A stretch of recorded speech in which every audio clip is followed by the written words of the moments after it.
Increasing personal efficiency.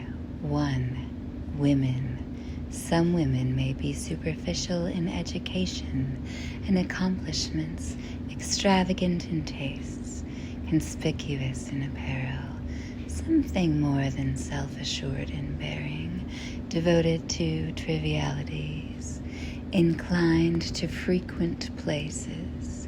It is nevertheless not without cause that art has always shown the virtues in women's dress, and that true literature teems with eloquent tributes and ideal pictures of true womanhood, from Homer's Andromache to Scott's Ellen Douglas and farther. While Shakespeare had no heroes, all his women except Ophelia are heroines, even if Lady Macbeth, Regan, and Goneril are hideously wicked.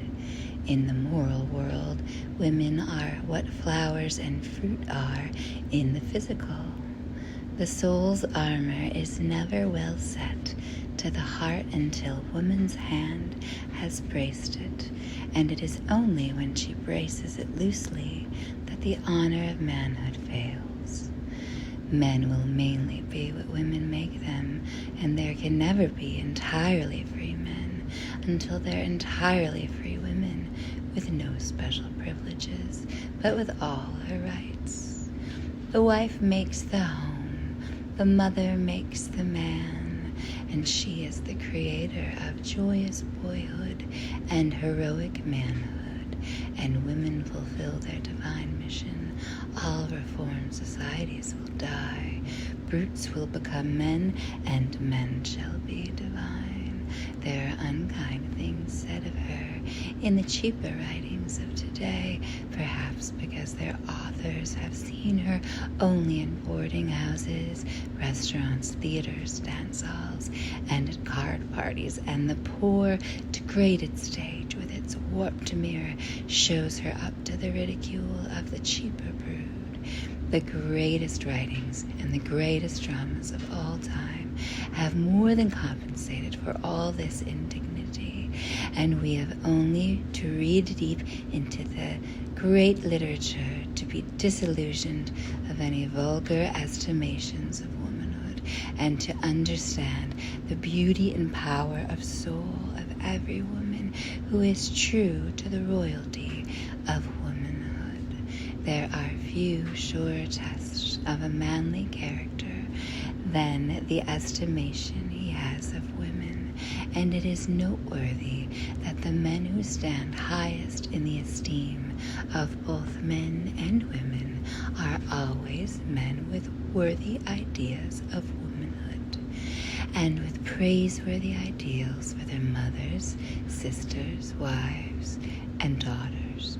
As men sink in self-respect and moral worth, their esteem of womanhood lowers. The women who became the theme for poets and philosophers and high-class playwrights are the women who have been bred mainly in the home. They seem without exception to abhor throngs, and only stern necessity can induce them to appear in them. The motherly, matronly, and filial graces appeal strongly to them, such as are portrayed in Cornelia, Portia, and Cordelia. They may yearn for society, but it is the best society for the women whose beauty and sweetness and dignity and high accomplishments and grace make us understand the Greek mythology, and for the men who mold the time, who refresh our faith in heroism and virtue, who make Plato and Zeno and Shakespeare and all Shakespeare's gentlemen possible again. If there is any inferiority in women, it is the result of environment and lack of opportunity, never from lack of intelligence or other soul powers. There is no sex in spiritual endowments, and women seems entitled to all the rights of men, plus the right of protection. Ruskin says, "We are foolish without excuse in talking of the superiority of one sex over the other. Each has attributes the other has not. Each is completed by the other, and the happiness of both depends on each seeking and receiving from the other what the other can alone give." In speaking of the time when perfect manhood and perfect womanhood is come, Tennyson says in The Princess, "Yet in the long years liker must they grow, the man be more of woman, she of man, he gain in sweetness and in moral height, nor lose the wrestling thews that throw the world, she mental breath, nor fail in childward care, nor lose the childlike in the larger mind. Home is the true sphere for woman. Her best work for humanity has always been done there, or has had its first impulse from within those four walls. It was home, with all its duties, that made the Roman matron Cornelia the type of the lofty woman of the world and the worthy mother, while it endowed her with the power to raise two sons as worthy as any known to history, who sacrificed their lives in defense of the Roman poor. It also endowed her courage to say to the second of her sons, when she was leaving for the battle which brought his death, "My son, see that thou returnest with thy shield or on it." Napoleon claimed that it was the women of France who caused the loss of Waterloo, not its men.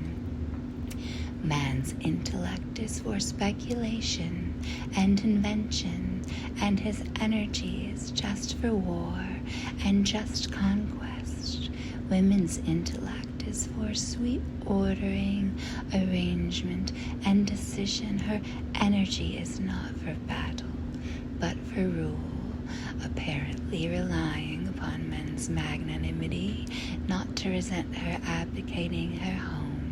Women's exigencies and perhaps her ambitions have forced her more and more during the past 50 years into man's domains of speculation and energy, perhaps into some war with some conquest.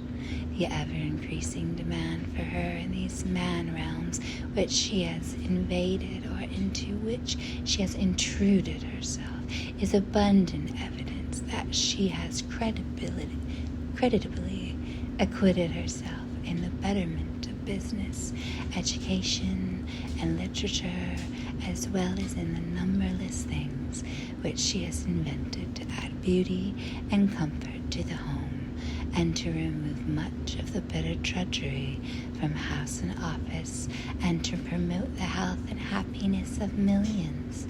All of these helps she has given, even if she has undoubtedly lost some of the graces which have always made so lovable the women of whom Andromache, Portia, and Cordelia are but types. Although matrimony and motherhood were the first conditions of women, and only conditions that poets sing about and philosophers write about, and although these are still the condition where she is doing her largest and noblest work in humanizing, yet her proper sphere is as man's whenever she can live nobly and work nobly. How many myriads in this country alone are drudging, or almost drudging, in shops and offices to relieve the too stern pressure of pain or poverty from someone who is dear to them, yet are doing it unselfishly and uncomplainingly. A young woman lately told me that she had for several years been employed to interview women applicants for positions, that during these years She had interviewed scores of women daily and had learned much of their private lives, that although the majority were working partly or entirely to maintain others, yet she had never heard one complaint of the sacrifices this service involved. Hundreds of other women like George Eliot, Charlotte Bronte, and Helen Hunt will long continue to bring pleasure and profit to millions through their writings. Good night. Good night. Good night. Sleep well. Good night. Good night. Good night.